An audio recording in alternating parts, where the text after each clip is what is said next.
Hello friends, welcome to SP GK centre. SSC GD का आज set 9 है, जिसमें एसएससी जीडी के साथ साथ एसएससी के सभी प्रीवियस एवं मोस्ट रिपीटेड प्रश्न को लाए हैं, जो आपके परीक्षा के लिए बहुत महत्वपूर्ण साबित होने वाले हैं। तो दोस्तों, वीडियो को कंटिन्यू लास्ट तक देखें। दोस्तों, क्वेश्चन आंसर के साथ साथ एक्स्ट्रा फैक्ट भी बताया जाएगा, जिससे आपके एग्जाम में कोई भी क्वेश्चन ना छूटे। तो दोस्तों, क्वेश्चन नंबर 1 से शुरू करते हैं। क्वेश्चन नंबर 1 है, कीटों के अध्ययन को कहते हैं। सही आंसर होगा एंटोमोलॉजी। कीटों के अध्ययन को एंटोमोलॉजी कहते हैं, आपको याद रखना है। आगे देखेंगे, कवक के अध्ययन को क्या कहते हैं? तो दोस्तों, माइकोलॉजी। कवक के अध्ययन को माइकोलॉजी कहते हैं। मिट्टी के अध्ययन को पीडोलॉजी कहते हैं। शैवालों के अध्ययन को फाइकोलॉजी कहते हैं। ये सभी आपको याद रखना है, बहुत ही इंपॉर्टेंट है। अगला क्वेश्चन है, केंद्रीय वन अनुसंधान कहाँ पर स्थित है? सही आंसर देहरादून। देहरादून में स्थित है केंद्रीय वन अनुसंधान। आगे देखेंगे, भारतीय कृषि अनुसंधान संस्था का मुख्यालय कहाँ है? तो नई दिल्ली में है, आपको याद रखना है। राष्ट्रीय चमड़ा अनुसंधान संस्था कहाँ पे है? तो चेन्नई पे है, ये भी आपको याद रखना है। राष्ट्रीय चमड़ा अनुसंधान संस्था चेन्नई में है। केंद्रीय आलू अनुसंधान संस्था शिमला में है, ये भी आपको याद रखना है। एग्जाम में इस तरह का क्वेश्चन हमेशा रिपीटेड होते हैं। अगला क्वेश्चन देखेंगे, कौन सा विटामिन जल में घुलनशील है? बहुत ही इंपॉर्टेंट क्वेश्चन है। इसका सही आंसर होगा ऑप्शन नंबर सी, उपयुक्त दोनों। विटामिन बी और विटामिन सी जल में घुलनशील है, आपको याद रखना है। आगे देखेंगे, जल में घुलनशील विटामिन विटामिन बी और विटामिन सी है, बाकी वसा में घुलनशील है। दोस्तों, वसा में घुलनशील विटामिन कौन कौन सी है? तो ए, विटामिन डी, विटामिन ई और विटामिन के, ये चारों जो है वसा में घुलनशील है, और विटामिन बी और विटामिन सी जल में घुलनशील है, आपको याद रखना है। अगला क्वेश्चन है, ग्रेट बैरियर रीफ कहाँ स्थित है? सही आंसर होगा ऑप्शन नंबर बी, ऑस्ट्रेलिया में। ग्रेट बैरियर रीफ ऑस्ट्रेलिया में स्थित है, आपको याद रखना है। ग्रेट बैरियर रीफ को पानी का बगीचा भी कहा जाता है, मोस्ट इम्पोर्टेंट है, आपको याद रखना है। ग्रेट बैरियर रीफ को पानी का बगीचा भी कहा जाता है। अगला क्वेश्चन है, निम्नलिखित में से कौन एक बैडमिंटन खिलाड़ी रहा है? 4 ऑप्शन में आपको बताना है कि इनमें से कौन बैडमिंटन का खिलाड़ी रहा है। तो सही आंसर होगा साइना नेहवाल। साइना नेहवाल बैडमिंटन का खिलाड़ी है, आपको याद रखना है। आगे देखेंगे, नीरज चोपड़ा किस खेल से संबंधित है? तो भाला फेंक से। नीरज चोपड़ा भाला फेंक से संबंधित है, आपको याद रखना है। सुनील गावस्कर क्रिकेट से संबंधित है। मिल्खा सिंह एक भारतीय धावक थे, ये भी आपको याद रखना है, इंपॉर्टेंट है। अगला क्वेश्चन देखेंगे, अलेक्जेंडर फ्लेमिंग ने किसकी खोज की थी? सही आंसर होगा ऑप्शन नंबर ए, पेनिसिलिन की। पेनिसिलिन की खोज किसने की? तो दोस्तों, याद रखना है, अलेक्जेंडर फ्लेमिंग ने पेनिसिलिन की खोज की है, आपको याद रखना है।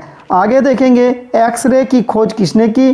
तो दोस्तों, विलियम कॉनराड रैंटजन ने एक्सरे की खोज की। जीवाणु की खोज लुवेनहुक द्वारा की गई, ये भी आपको याद रखना है। कोशिका की खोज रॉबर्ट हुक ने की है, ये भी आपको याद रखना है। अगला क्वेश्चन है, सामान्य मानव शरीर का तापमान होता है। सामान्य मानव शरीर का तापमान कितना होता है? इसका सही आंसर होगा option number C, 37 degree Celsius. 37 degree Celsius सामान्य मनुष्य का तापमान होता है, आपको याद रखना है। अगला क्वेश्चन है, संयुक्त राष्ट्र संघ यानी कि यूएनओ में कितने अंग है? काफ़ी इंपॉर्टेंट क्वेश्चन है। संयुक्त राष्ट्र संघ के 6 अंग है, यानी कि ऑप्शन नंबर डी इसका सही आंसर हो जाएगा। और वो 6 अंग कौन कौन सी है, चलिए आगे देखेंगे। संयुक्त राष्ट्र संघ का मुख्यालय कहाँ है? तो न्यूयॉर्क में है, आपको याद रखना है। एग्जाम में पूछे जाते हैं कि यूएनओ का मुख्यालय कहाँ है, तो इसका सही आंसर होगा न्यूयॉर्क में। संयुक्त राष्ट्र संघ के 6 अंग होते हैं, और वो कौन कौन से होते हैं? महासभा, सुरक्षा परिषद, आर्थिक एवं सामाजिक परिषद, फिर आगे देखेंगे न्याय परिषद, अंतर्राष्ट्रीय न्यायालय और सचिवालय। ये 6 अंग यूएनओ का होता है, आपको याद रखना है। अगला क्वेश्चन है, संयुक्त राष्ट्र महासभा को हिंदी में संबोधित करने वाला एकमात्र राजनीतिक नेता कौन था? तो इसका सही जवाब होगा अटल बिहारी वाजपेयी। अटल बिहारी वाजपेयी एकमात्र राजनीतिक नेता थे जो कि संयुक्त राष्ट्र महासभा को हिंदी में संबोधित किए थे। ठीक है, आपको याद रखना है। अगला प्रश्न है, दास वंश का पहला शासक कौन था? दास वंश को ही गुलाम वंश कहते हैं, आपको याद रखना है। तो दास वंश का पहला शासक कुतुबुद्दीन ऐबक था, आपको याद रखना है। इसका राइट आंसर होगा ऑप्शन नंबर ए। आगे देखेंगे, कुतुबुद्दीन ऐबक ने 1206 ईस्वी में दास वंश की स्थापना की। दास वंश की स्थापना किसने की? तो कुतुबुद्दीन ऐबक ने। कब की? तो 1206 में, आपको याद रखना है। दास वंश को गुलाम वंश के नाम से भी जाना जाता है, ये आपको याद रखना है। अगला प्रश्न है, सुभाष चंद्र बोस ने किस नाम से सैन्य दल का गठन किया? तो इसका सही जवाब होगा option number A, Indian national army. Indian national army के नाम से सैन्य दल का गठन किया। कौन? तो सुभाष चंद्र बोस। अगला प्रश्न है, भारत पर आक्रमण करने वाला प्रथम अरब कौन था? सही आंसर है ऑप्शन नंबर सी, मोहम्मद बिन कासिम। मोहम्मद बिन कासिम भारत पर आक्रमण करने वाला प्रथम अरब थे, आपको याद रखना है। 1712 ईस्वी में मोहम्मद बिन कासिम ने भारत पर आक्रमण किया था, ये भी आपको याद रखना है। अगला प्रश्न है, स्वर्ण भारत में मुख्यतः कहाँ पाया जाता है? स्वर्ण कहाँ पाया जाता है भारत में?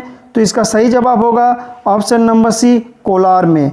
आगे देखेंगे, कोलार की खान कहाँ पे है? खेतड़ी किससे रिलेटेड है? स्वर्ण कहाँ पाए जाते हैं? तो कोलार की खाने में। और कोलार की खाने कहाँ हैं? तो आपको याद रखना है, कर्नाटक में है।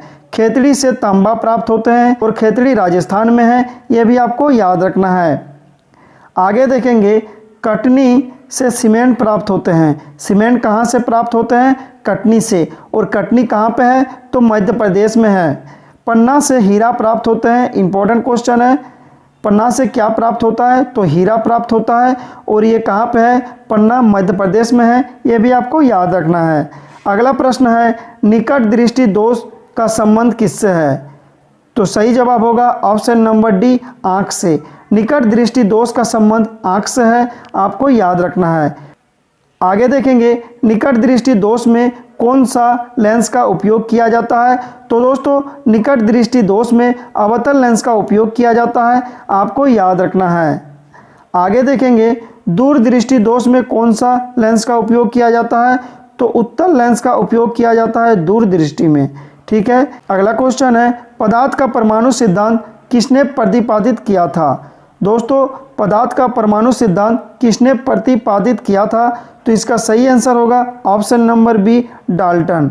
डाल्टन ने पदार्थ का परमाणु सिद्धांत प्रतिपादित किए थे, आपको याद रखना है। अगला प्रश्न है, उस चीनी यात्री का नाम क्या था जो हर्षवर्धन के दरबार में आया था? तो इसका सही जवाब होगा option number C, Hiuen Tsang. Hiuen Tsang वह चीनी यात्री है जो हर्षवर्धन के दरबार में आए थे, आपको याद रखना है। इसका राइट आंसर होगा ऑप्शन नंबर सी। अगला प्रश्न है, आईसीसी महिला T20 विश्व कप 2020 में भारतीय टीम की कप्तान कौन थी? आईसीसी महिला T20 विश्व कप 2020 में भारतीय टीम की कप्तान हरमनप्रीत कौर थे, आपको याद रखना है। हरमनप्रीत कौर आईसीसी महिला T20 विश्व कप 2020 में भारतीय टीम की कप्तान थी, आपको याद रखना है।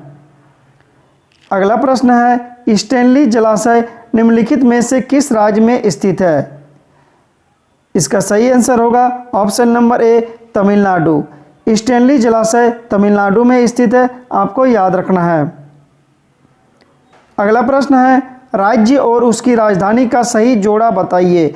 तो इनमें से आपको बताना है कि कौन सा राज्य की राजधानी है और सही जोड़े में है। तो दोस्तों, झारखंड की राजधानी रांची है, यानी कि ऑप्शन नंबर ए आपका सही है। आगे देखेंगे, उत्तराखंड का राजधानी कहाँ है? तो देहरादून में है। छत्तीसगढ़ का राजधानी रायपुर में है। नागालैंड का राजधानी कोहिमा में है, आपको याद रखना है। आगे देखेंगे, वर्तमान में भारत में 28 राज्य और 8 केंद्र शासित प्रदेश है, ये भी आपको याद रखना है, बहुत ही इम्पोर्टेंट है। अगला प्रश्न है, भारतीय स्टेट बैंक का मुख्यालय कहाँ है? तो इसका सही आंसर होगा ऑप्शन नंबर डी, मुंबई। भारतीय स्टेट बैंक का मुख्यालय मुंबई में है, आपको याद रखना है। तो दोस्तों आज भर इतना ही। अगर वीडियो अच्छा लगे तो लाइक ज़रूर करें, चैनल पे न्यू है तो सब्सक्राइब करके बेल आइकन को प्रेस कर दे इस तरह की अपडेट के लिए। Thanks for watching.